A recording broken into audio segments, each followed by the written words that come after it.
Entrando logo no tema aqui, remindo o tempo, hoje o tema se chama posição versus condição.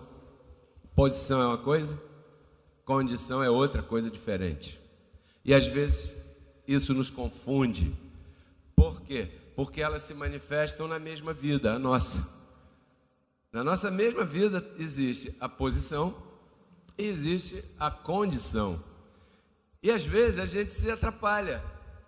Porque o dia a dia é tão forte, tão pesado, que a gente tem a tendência de misturar isso, de se atrapalhar com isso.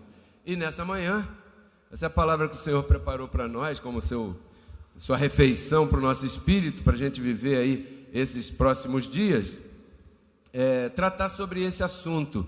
O que é a posição de cada crente, né? E por que acontece essa pequena confusão na vida de todos nós, começando por esse que vos fala. Começando primeiro aqui, por esse que vos fala. Às vezes, a gente passa por certos acontecimentos que têm a tendência de nos atrapalhar, de nos entristecer, de nos maltratar, de nos confundir, de fazer a gente pensar coisas inconvenientes, pensar aquilo que não deveríamos pensar. E às vezes esses pensamentos fazem com que a gente realmente até faça coisas que você jamais faria em sã consciência. Por isso que é importante congregar, porque a cada vez que você congrega, tem aqui um servidor que vai estar sempre recordando, sempre te dando uma lembrança, sempre trazendo uma palavra, sempre te incentivando para que você reine em vida.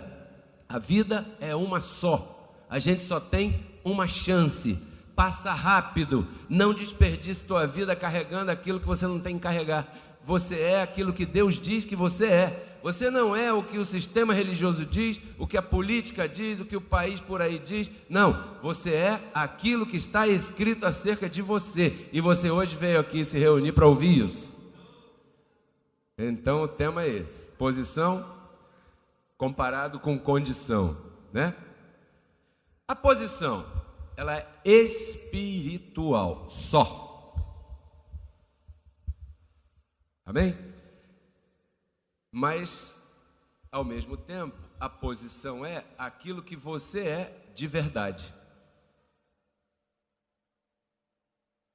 Às vezes não parece, mas quando a gente vai para o reino do parece ou não parece, aí a gente já não está falando de posição, estamos falando de condição. São duas coisas diferentes. A posição é espiritual. Diga comigo, posição é espiritual. Só isso, mais nada, só isso, espiritual. E a condição? A condição é humana. A condição, você tem condição de alterá-la. Ok? Se você trabalha, você come. Se você estuda, você se prepara. E você aí pensa no resto. Isso é condição. A condição nem sempre manifesta aquilo que você é de verdade. Mas como a gente está muito ligado à condição, isso é natural, é normal, não é nada demais isso, a gente tende a se confundir com a nossa condição. Quantos aqui, não precisa nem levantar a mão, já abriram a geladeira em sua casa e mal tinha aquela garrafinha de água de vidro azul? Já aconteceu. Quantos aqui chegou o dia de pagar a conta da energia elétrica e você não tinha dinheiro para pagar a conta da Light? E atrasou uma semana e já ficou nervoso quando passa o carro da Light, você já acha, pô, será que vai lá em casa? Isso é condição. Condição. Mas você está respirando isso. Você tem que ir no mercado.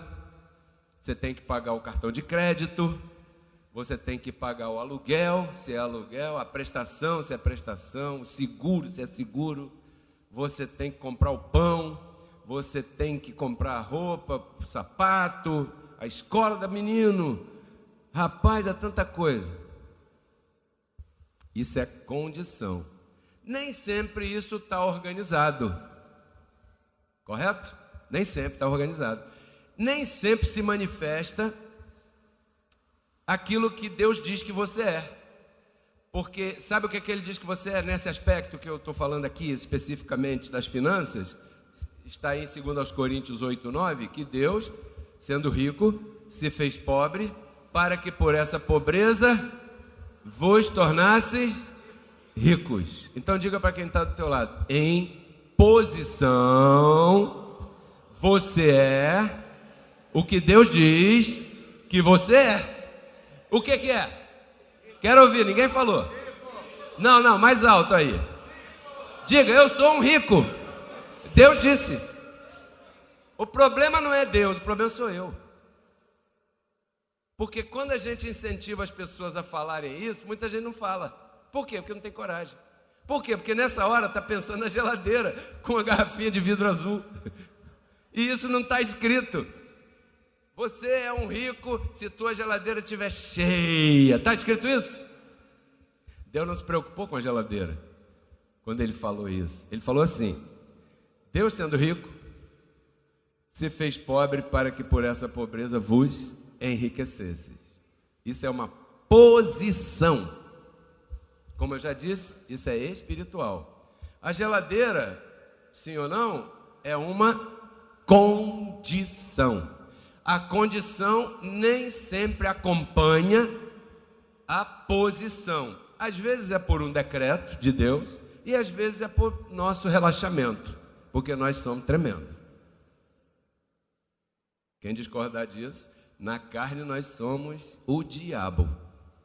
Aliás, se o diabo existisse, ele ia ficar com vergonha da gente, porque às vezes a gente faz cada coisa tão estranha que o diabo olharia assim e falou: puf, graças a Deus me destruíram lá na cruz, mas eu não tenho que viver isso aí. Não é? Então, às vezes, a nossa condição não é aquela que está escrita por nossa própria responsabilidade e culpa. Aí sim é culpa. Correto? Por exemplo, o que está escrito? Que você tem que semear para você colher. Se às vezes eu não semeio, às vezes eu não colho. Então isso é responsabilidade de quem? Minha, né? Está escrito que você deve prover para sustentar os da tua casa. O apóstolo Paulo escreve a Timóteo e fala isso. Que aquele que não faz isso é pior que o incrédulo e negou a fé. Então eu não posso estar em graça e estar relaxado com minhas coisas, com minha família e meus filhos, e dizer que está escrito que eu sou isso ou aquilo, porque não vai manifestar nada. E não é a graça que está falhando, seria eu que estou falhando. E a minha condição aí tem o meu dedo. Porque Deus está completo, Deus é perfeito. O que Ele falou é verdade, o que Ele disse é real. O fato de não manifestar aquilo que Ele disse não é culpa da palavra, não é? Muitas vezes a gente tem que parar e olhar: peraí, o que eu estou fazendo da minha vida? O que eu estou fazendo com aquilo que Deus me deu? O que eu estou fazendo com as minhas responsabilidades, com o meu chamado, com a minha família? Obrigado, Rosana. Com meus filhos, com o meu trabalho, o que eu estou fazendo da vida? E a vida está passando, e como eu já disse, ela é uma só e passa rápido. É melhor você se divertir. Então são coisas, Pereira, que acontecem com a gente. Diga de novo: posição, condição. Isso não é a posição está aqui, a condição está lá longe. Não, está tudo aí. Veja, Cleia, agora então o primeiro verso, 2 Coríntios 4:7, né? Diz assim, ó: porém, se você tiver a tua Bíblia, veja. Se você não tiver a tua Bíblia, anote. Temos esse tesouro, porque a nossa posição é um tesouro dado por Deus, como a Leia cantou agora. Você prestou atenção na letra, né? A nossa posição espiritual é o maior tesouro que a gente tem na nossa vida. Não é dinheiro, não é nada humano e nem nada material. O nosso maior tesouro é aquilo que o Senhor nos deu em espírito. E muitas vezes a gente não valoriza, às vezes por falta de informação. Por isso é que a gente tem que congregar aqui, porque vai ter aqui um chato, entre aspas, que vai te lembrar, porque vai te recordar disso. Temos esse tesouro em vaso de barro, para que a excelência do seu poder, olha aí, para que a excelência do seu poder, ou melhor, a excelência do poder seja de Deus e não nossa. Deus é um Deus diferente, para não falar estranho, né? Porque Ele sempre quer que a gente reconheça Ele. Quantos já se deram conta que é assim na graça? Toda passagem bíblica, André, que fala da nossa posição, está dizendo assim: em Cristo Jesus. Em Cristo Jesus. Em Cristo Jesus. Estamos completos em Cristo Jesus. Somos mais que vencedores? Em Cristo Jesus. Em Cristo Jesus, somos sempre conduzidos em triunfo, para que a excelência desse poder seja de Deus e não nossa. O que é que Deus quer com isso? Ele quer que você reconheça que tudo é dele, por ele e para ele. Por isso é que a gente canta: a ele, só, a ele, só, a ele, só a ele, mais ninguém. Porque Deus é ciumento, mais que eu, mais que você, com teu esposo ou tua esposa. Ele quer que você reconheça isso. Ele quer que você saiba que a excelência desse poder, dessa posição que você tem no teu espírito, foi Ele quem te deu, e não foi o jejum, não foi o joelho, não foi a muita oração, não foi a proibição, não foi a Santa Ceia, não foi o batismo nas águas, não foi se confessar, não foi ficar de joelho lá no castigo, não foi pagar a promessa ali. Não, a excelência desse poder veio de Deus para nós. Um aplauso ao Senhor por isso, por essa glória. Porque se dependesse da gente, a gente não conseguiria. Já ouviu isso? Por que ele fez? Porque você não podia, Wanda. Já pensou, Wanda, se isso aí dependesse da gente? Vai dar errado, vai dar ruim. Não vai funcionar. Tem que ser dele.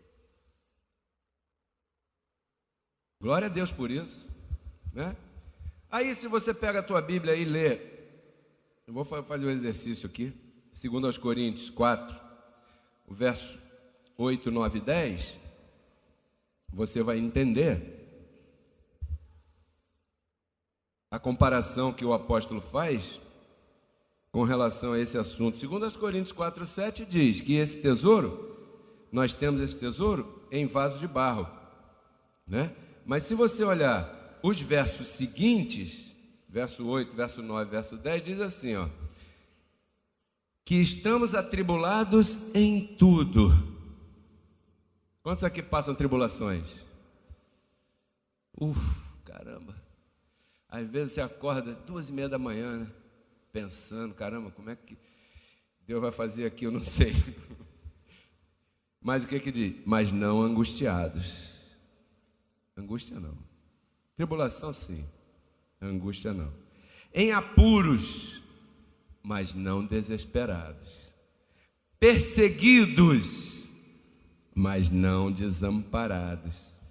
Derrubados, mas não destruídos. Levando sempre no corpo, sempre em toda parte, a morte de Jesus, para que também a vida de Jesus se manifeste em nossos corpos mortais. Então isso é a luta entre a posição e a condição. A posição não varia nunca, porque Deus é fiel e não pode negar-se a si mesmo. Efésios 1:3 diz que Ele te abençoou com todas as bênçãos espirituais aqui nos lugares celestiais. E Ele jamais vai retirar isso de você, porque Deus não é mesquinho. Você está abençoado. Uma vez abençoado, por isso é que aqui tudo é assim, SSS. Uma vez salvo, uma vez sem pecado, sempre sem pecado. Uma vez com a posição espiritual de filho, sempre filho. Você não pode perder isso, porque se você perdesse isso, alteraria a tua posição espiritual. Isso não rola, né? Não é assim. Mas aí surge uma pergunta: se todos nós somos filhos do mesmo Deus, porque nós somos filhos de Deus, os que estão ali também, os outros lá, todo mundo é filho de Deus, aí.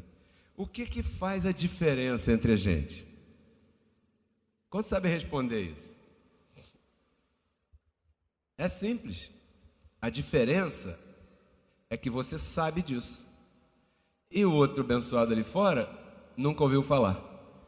Isso faz diferença. Você tem uma informação. Informação, hoje, os aí da mídia, né, vamos chamar assim, eles sabem e publicam isso, que informação vale muito dinheiro. Porque se você tem uma informação privilegiada, você está na frente, está avançado, está avante, em relação àqueles que não possuem a informação. Então essa informação que você recebe aqui, abençoado, essa informação tem um valor para você inestimável, porque ela é que faz a diferença entre você e os abençoados ali, de outros lugares ou aí fora. É a informação. E você pode notar que isso é tão importante, que às vezes acontece uma situação familiar, e você que tem a informação, como é que você está? Tudo está bem, porque te preocupas tanto, não vê que o Senhor tem tudo em seu controle, não há o que temer, e não sei o que lá, e tal. E o outro, que não tem a informação: ai meu Deus, como é que vai ser? E começa a ligar para um, e ora por mim, e faz um pedido aí na tua igreja, e eu vou mandar uma foto do meu filho, para você orar por ele aí, e eu vou mandar o nome, e isso, e aquilo, aí vai aqui, vai ali, vai ali. Quando nós éramos ignorantes, a família Carneiro, a minha família, meu irmão teve câncer, o Cláudio, Antônio, com 10 anos surgiu o câncer nele. Então a gente era ignorante nesse aspecto, a gente não tinha essa informação. A gente foi em tanto lugar abençoado, a gente acendeu vela, a gente foi na igreja católica, a gente foi no Seu Sete, Rei da Lira, não sei se vocês conhecem, lá em Santíssimo, Seu Sete, Rei da Lira, não foi? Fomos em Porto das Caixas, fomos em Aparecida do Norte. Aí levamos uma perna de cera, né? Pendurar lá, uma perna de cera. Você já foi em Aparecida do Norte ver quanta perna de cera tem lá pendurada? A perna de cera. Por quê? Porque a gente estava batendo na porta. Aqui e ali, para ver aonde estava a cura do menino. Aonde estava a cura do menino. Por quê? Porque a gente não tinha uma informação. Você fica meio louco, meio desesperado. Vai aqui, fomos na Igreja da Graça, fomos até na Universal, por aí. Né? Agora, quando vem uma situação numa família que tem essa informação, é diferente. Você fica em repouso. Claro, você vai fazer os procedimentos, porque os médicos estão aí para isso.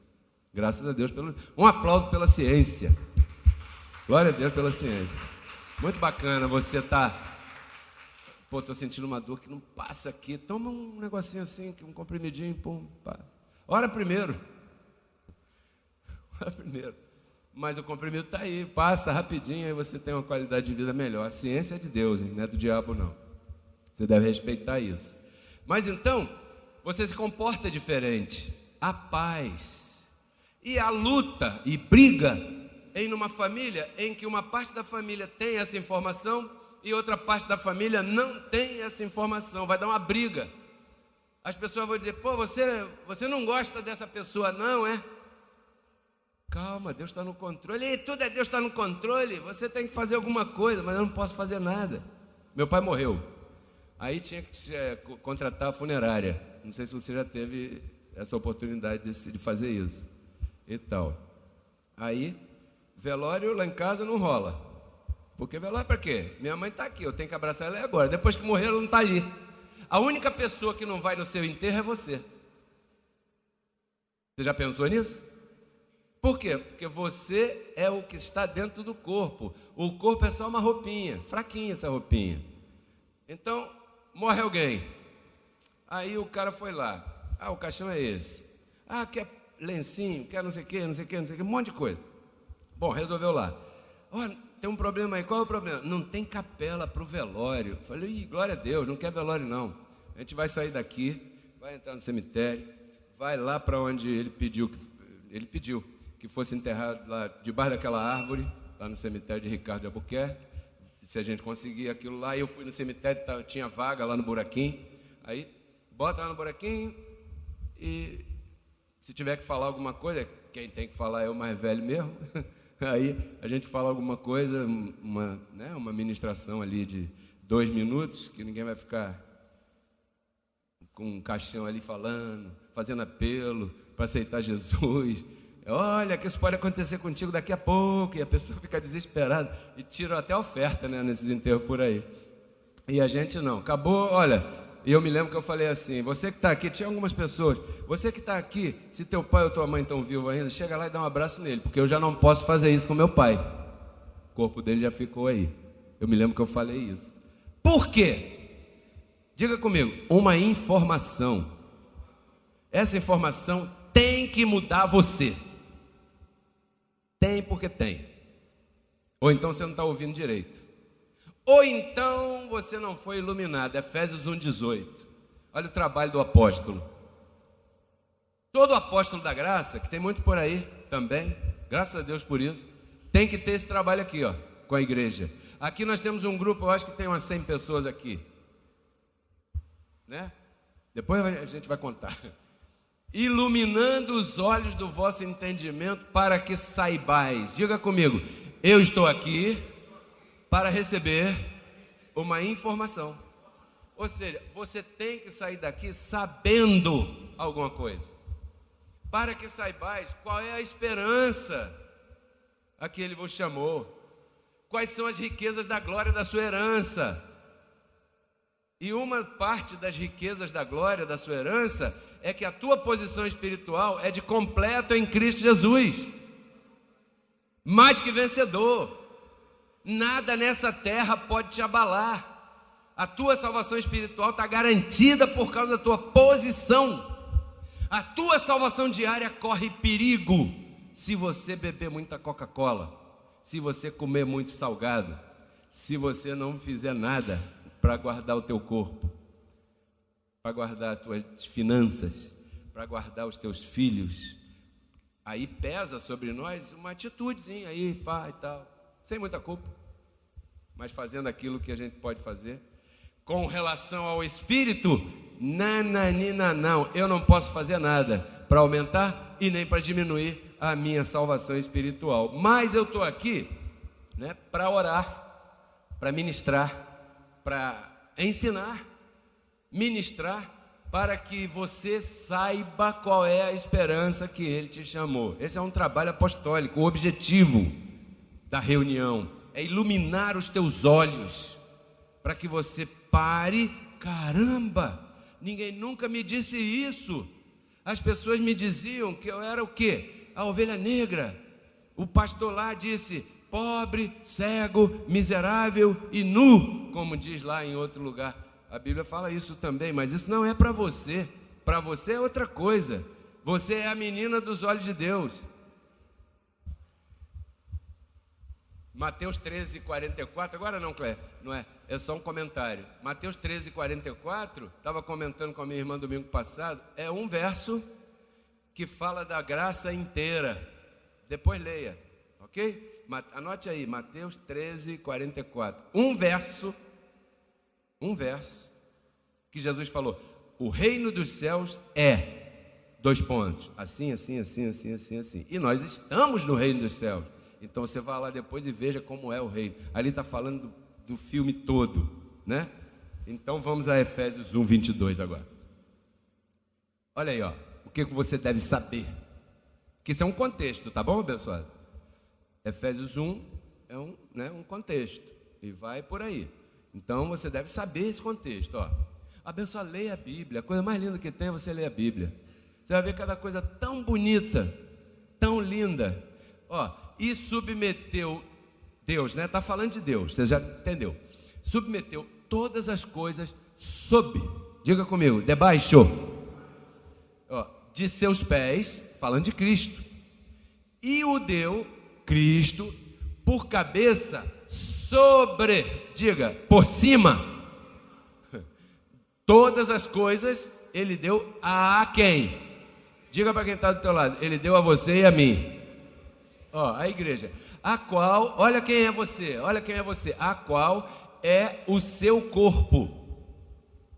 Ou seja, Cristo é a cabeça e você é o corpo.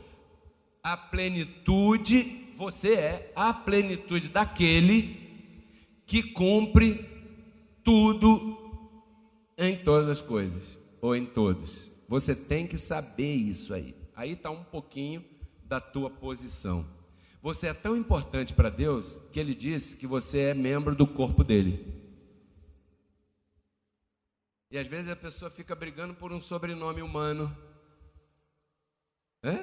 brigando por uma herança humana, e você tem aí algo muito mais excelente do que qualquer coisa humana, e de repente você não está agindo contigo mesmo da maneira que Deus diz que você é. Diga, eu sou o que Deus diz que eu sou.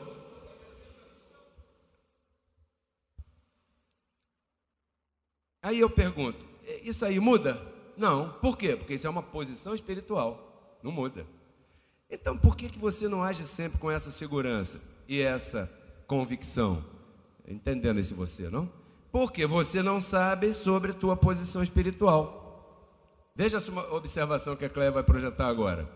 Se um filho de Deus não perde a salvação espiritual, é por causa da posição que ele tem e não por causa das atitudes que ele comete. Anote essa, hein? Anote essa. Se um filho de Deus não perde a salvação espiritual, é por causa da posição espiritual que ele tem e não por causa das suas atitudes. Porque nós temos possibilidades de ter atitudes muito estranhas. Por exemplo, Atos 13, 22. Vamos já terminando aqui. Atos 13, 22. Me acompanhe aí com a tua Bíblia, se você tiver trazido, ou anote, Atos 13, 22.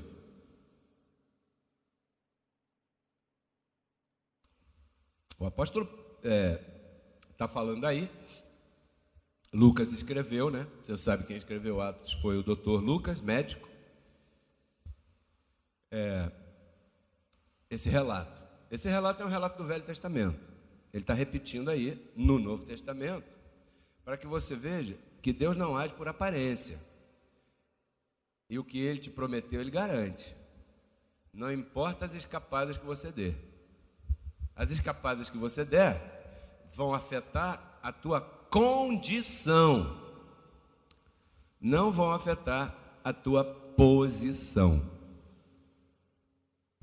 E tendo deposto a este, está falando do rei Saul, ok? Lá em Israel, antigo, levantou-lhes a quem? A Israel, como rei, ao jovenzinho chamado Davi, aquele mesmo que matou o gigante, né? Ao qual também dando testemunho, Deus, hein? Quer dizer que a Bíblia diz que Deus deu testemunho de Davi. Poxa, Deus amava muito Davi, né? Pois é. Quando o teu chefe fala bem de você, é legal? Quantos se sentem bem aqui no trabalho quando o chefe fala bem? Poxa, eu quando era bancário eu ficava feliz quando era convidado lá para ir, né? Porque fiz um trabalho que saiu legal, pô, bacana e tal. Recebe uma recompensa, recebe uma citação em público, bacana. Aí você vê aqui que Deus, publicamente, lá no Salmo, em 1 Samuel 13, 14, não precisa ir lá, anote, você vai ver essa mais explanada, essa passagem, né? Deus deu testemunho de Davi. Qual foi o testemunho que Deus deu em relação a Davi? 2 pontos. Achei Davi, filho de Jessé, homem segundo a minha mente. Quer dizer que Davi, para Deus, era de acordo com o coração dele. Você quando olha isso, fala, caramba, o amor de Deus por Davi era imenso. Para ele se dignar, sendo Deus, a dar um testemunho acerca de uma pessoa, segundo o meu coração, Davi, e que fará toda a minha vontade. Davi era um escolhido, predestinado de Deus? Claro. Só que essas verdades aqui, elas também estão escritas de você e eu. Aonde? No Evangelho da Graça. No Evangelho da Graça, Deus dá testemunho da gente toda hora. E a gente lê do Davi e fica com inveja dele. Não precisa ficar com inveja do Davi, porque muito mais testemunhos assim tem a teu respeito também, abençoado. Ah, não, mas é que eu não sei, eu sou meio assim. Tem gente que diz que não, porque não recebo muito, porque às vezes eu me comporto mal, às vezes eu cometo umas coisas que não são muito legais, às vezes eu escorrego aqui numa coisa que, poxa, vacilei na comida, na bebida, ou então fiz outras coisas aí que não está muito bonito, então Deus pode ficar zangado comigo. E você se condena, e você deixa a tua condição dominar o teu viver diário. Quando isso acontece, você não está reinando em vida, porque você é o que Deus diz que você é, não importa o que te aconteça. Esse sujeito aí, ó, Davi, você sabe a história de Davi? Quantos sabem a história de Davi? Ah, é aquele que matou o Golias. Não, mas hoje eu não quero comentar da morte do Golias. Eu quero falar para você que Deus deu o testemunho de Davi e disse que Davi era de acordo com o coração dele e ia fazer as coisas segundo a vontade de Deus. Deus falou isso para Davi. Mas se você olha a história de Davi, você vai ver que nem sempre foi assim. Que Davi cometeu erros, e feios. Davi mandou assassinar o cara porque estava de olho na mulher dele. Quantos já viram uma mulher bonita na rua? E ninguém levanta a mão não, pastor, só eu, você e o André. O resto é cego. Ou então é hipócrita. Aí tá bonita aqui. Quantos já viram uma mulher bonita na rua? Ah, agora aumentou a mão. Quantas mulheres já viram um homem bonito na rua? Não é? Às vezes você vai andando no shopping assim, aí vem, você está com a tua esposa, aí... Mas você já olhou, já viu? E a mulher também olha. Quantos concordam que a mulher também olha? Só que a mulher, por causa da nossa sociedade ser tão mal criada do seu fundamento, a mulher é mais hipócrita que o homem para olhar, porque ela bota óculos escuros e olha atrás do óculos. A mulher bota óculos escuros e acha que está invisível. Aí ela está com óculos escuros, mas a mulher tem uma técnica, ela não mexe o pescoço. O homem fica igual um ventilador assim. Na praia então, né? A mulher não, a mulher fica assim, mas olha os olhos, olha o zoinho. No óculos escuro, e ela pensa que ninguém está vendo. Vamos deixar disso, gente. Todo mundo olha para todo mundo, por favor, tem que olhar. Olhar é olhar, não tem nada demais. Agora, fazer o que o Davi fez era outra coisa. Diz que Davi estava de bobeira, devia ter voltado de uma guerra lá qualquer, ele era um vitorioso, né? Aí, foi na varanda lá do castelo, e quando olhou assim lá para baixo, lá no outro apartamento, estava tomando um banho de sol, a tal da, como é o nome dela? Betseba, né? E diz que a mulher era bonita. A Bíblia diz que a mulher era bonitona. Aí ele perguntou a alguém, vem cá, que mulher é essa, cara? Ficou doido, Davi ficou doido com a mulher. Virou a cabeça do Davi. Virou a cabeça do Davi. E a Bíblia diz que ele tinha mais de 300 entre mulheres e concubinas. Para você ver que é uma coisa de carne. O cara não aguenta nem com uma. Né, meu amor? Pode falar a verdade para eles. Você tem uma, não aguenta? Que dirá 2, 3. Já pensou 3 sogras. O Davi tinha mais de 300 mulheres, 300 cunhados, bebendo a Coca-Cola dele na geladeira, fazendo bagunça, sentado no sofá. Já pensou? É muita maldição junto. Então, o Davi tinha mais de 300. Aí, ele olha para uma que tem compromisso e deseja a mulher. Aí pergunta, quem é? É a mulher do general, do capitão, no militar lá do exército dele, Davi, Urias, mulher do Urias. É mesmo, é? Aí ele olhou na agenda dele, deixa eu ver qual é a próxima guerra que vai ter. Vai ter tal guerra, segunda-feira vai ter guerra? Vai, manda uma carta para ele e diz que ele tem que ir nessa guerra liderar o pelotão e nós vamos pegar esse pelotão e não vamos dar arma para ele nenhuma. E bota ele na frente. O que aconteceu com Urias? Aí o Davizinho, tranquilão, chegou lá, o rei, né? Toda posição de evidência tem sua influência, claro. O rei chegou lá, pronto. Só que isso não agradou a Deus, porque não precisa nem dizer. Não precisa nem dizer por que foi. Bom, eu sei que se você depois ler lá, você vai ver. Natan foi lá e falou assim: ô rei, Deus me mandou aqui. Então, poxa, se foi Deus que mandou, pode entrar, tapete vermelho. O que você quer? Cafezinho? Água, senta aqui e tal. O que Deus quer? Não, ele me mandou falar uma coisa para você que está acontecendo por aí. O que está acontecendo? É que tem um homem aí no reino que tem uma porção de ovelha. E tinha um vizinho dele que só tinha uma ovelhinha. E esse homem matou o vizinho para pegar a ovelha do vizinho. Quem é esse homem? Traz aqui que eu vou degolar ele com a minha espada agora mesmo. Pois é, Davi, esse homem é você. Ih, rapaz. Foi um problema sério. Eu sei que Davi se envolveu com ela, teve filho com ela. Essa descendência, ali Deus colocou doença e destruiu aquela família ali, porque ela nasceu de uma atitude ruim e tal. Lê de novo aqui, agora com essa ótica da Betseba, do Urias. Achei Davi, filho de Jessé, homem segundo o meu coração, e que às vezes vai cometer erro. E se ele cometer um erro, eu vou castigar ele. Quantos recebem essa palavra? Mas qual era a posição espiritual de Davi? Escolhido de Deus. Qual é a tua posição espiritual? Por aí. E por que a gente não vive assim? Não olhe para os teus erros. Você vai cometer muitos erros. Procure não cometer, mas se aconteceu, você pode mudar? Não. Tem gente que fica carregando um peso, igual uma geladeira nas costas. O que foi? É que o meu passado me condena. Passado passou. Levanta a cabeça, dá a volta por cima. Como é que é aquele samba, hein? Levanta, sacode, dá a volta por cima. Isso aí está em graça. Isso aí está perfeito.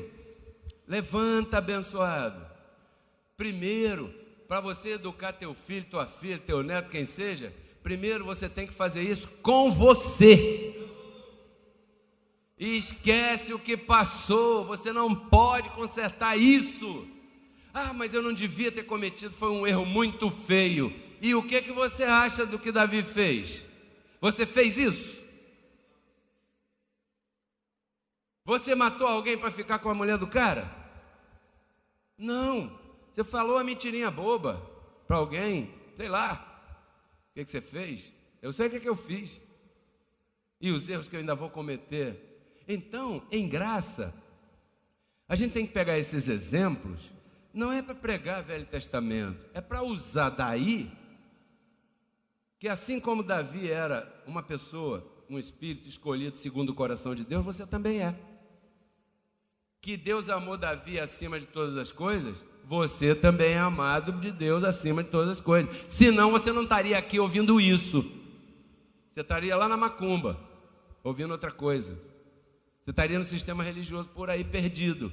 Mas Deus te escolheu para você ouvir uma palavra diferente, porque você é diferente. Você tem que receber isso. Eu não sei mais por onde eu vou para falar isso para você. Porque você não é qualquer um. E outra coisa para terminar. Às vezes você está passando uma situação que você pensa que Deus não está nem vendo você. E Deus só está te deixando aprender porque ele vai te levar para um posto muito mais excelente. O Davi, com a família lá, o filho da Batseba que ele teve, que morreu e tal, foi aí que Davi, me parece, foi aí que ele fez jejum, e vestiu o saco, e rapou a cabeça, e jogou cinza sobre seu corpo, né? Foi nessa tristeza. O jejum na Bíblia está ligado à tristeza. Como Deus transformou o nosso lamento em baile, aqui a gente não jejua, correto? Por isso que em graça não se faz jejum, porque a gente não está triste, a gente está feliz, né? Então, às vezes, você não fez nada errado e está passando, Quantos já viveram isso? Pô, eu não fiz nada errado, cara. Aí você olha de um jeito, olha de outro, eu não fiz nada errado. Então, o que está acontecendo com a minha vida? Aí, sabe o que está acontecendo com a tua vida? É Deus te preparando. Se você olhar o José, é a mesma coisa que pode estar acontecendo com você ou com alguém que nos vê hoje aqui.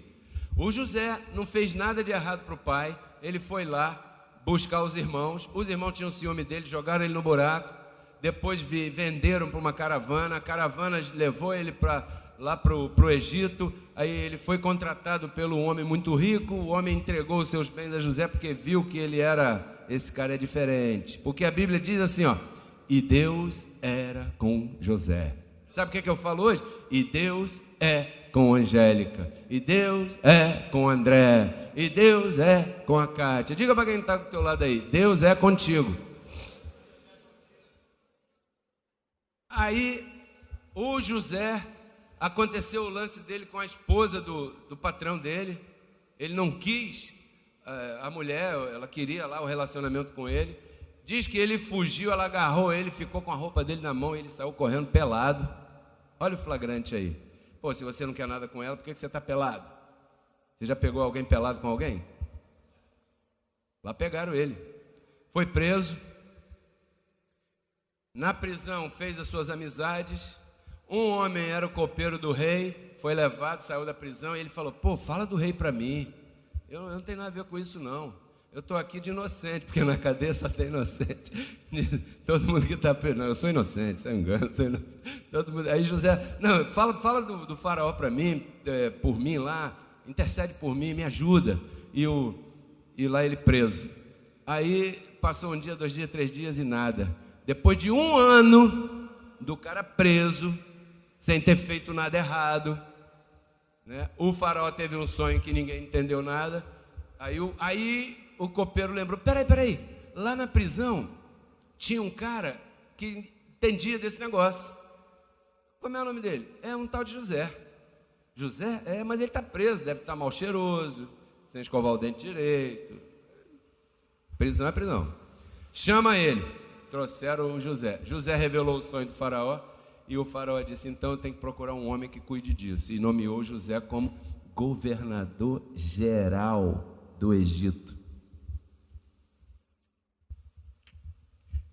Se você está passando uma situação que você não plantou para passar por aquilo, espere, confie, porque Deus está no controle e vai te levar para uma glória maior.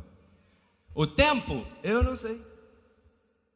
O José foi desde pequenininho lá, invejado pelos irmãos. Essa história toda que a gente falou em 5 minutos, isso durou, Talvez você esteja nervoso porque alguns meses a coisa não acontece. Calma, não deixe de congregar, calma. Não duvide da tua posição espiritual, porque não aconteceu ainda aquilo que você está aí, sabendo que vai te acontecer. Continue declarando firme, eu não vou desistir. O brasileiro, que nós não somos, domingo passado eu falei uma frase e eu queria explicar melhor. Eu vim com a camisa do Brasil, porque o Brasil ia jogar. E eu falei assim, eu queria honrar o país que me recebeu desde 1958, quando eu cheguei aqui. Ué, você é da onde? Eu sou cidadão celestial. Eu não sou brasileiro. Estou falando espírito. Estou falando espiritês. Essa é uma linguagem espiritual. Então, o Brasil me recebeu, me deu trabalho, me deu família, me deu comida, me fez feliz. Eu sou feliz nessa nação que me recebeu em 1958, quando eu nasci do ventre da minha mãe. Porque eu não sou daqui, nem você. Diga para quem está do teu lado aí, você não é daqui, hein? Você é cidadão do céu. Você não tem nada a ver com a lei daqui. Essa lei daqui é para cá, é para o terrenal. Você não é cidadão terrenal brasileiro, você é cidadão celestial. Você já foi pedir visto numa embaixada de um país aí? Eu já fui pedir visto em várias embaixadas por aí. Então, quando você chega na embaixada daquele país, você não está no Brasil, você está naquele país. Porque as leis daquela embaixada que rege aquilo ali são as leis daquele país lá, não são as leis do Brasil. As leis do Brasil é do muro para fora. As leis daquele país é do muro para dentro. A Bíblia diz que nós somos embaixadores em nome de Cristo. Qual é a tua lei? Não, Temer. Eu fico vendo no WhatsApp, me dá um nervoso esse negócio. Eu acho que eu estou ficando velho. Eu fico vendo no WhatsApp o pessoal mandando, olha, espalha para o grupo, o que vai acontecer, que não sei o que, que sei o que. Só vai acontecer o que Deus quiser que aconteça. Não vai mudar se você ficar assim. A tua lei é outra, cumpra o teu papel. Paulo diz, ore pelos governantes para que vivamos sossegadamente. Quantos têm feito isso? Mas não pode orar. Paulo fala isso a Timóteo. Tem que orar pelo governante? Tem. Senhor, o Senhor diz que eu tenho que orar pelo presidente. Eu não gosto dele, não. Eu não gosto dele, não gosto dos outros. Eu gosto de alguém lá que eu acho que é melhor. Mas o Senhor diz que tem que orar. Então eu vou orar. Senhor, olha, eu declaro que ele é um abençoado. Mas eu também declaro que se ele estiver fazendo besteira, que o Senhor passa o rodo nele logo. Porque está atrapalhando nós.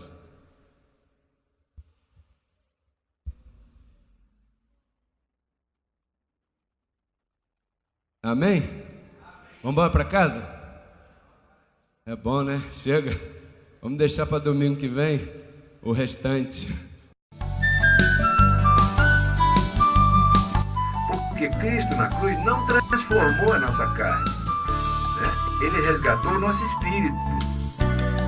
A Bíblia diz que Deus estava em Cristo reconciliando consigo os seus filhos, né? E nos entregou a palavra da reconciliação. E a palavra da reconciliação é essa que nós pregamos, abençoado.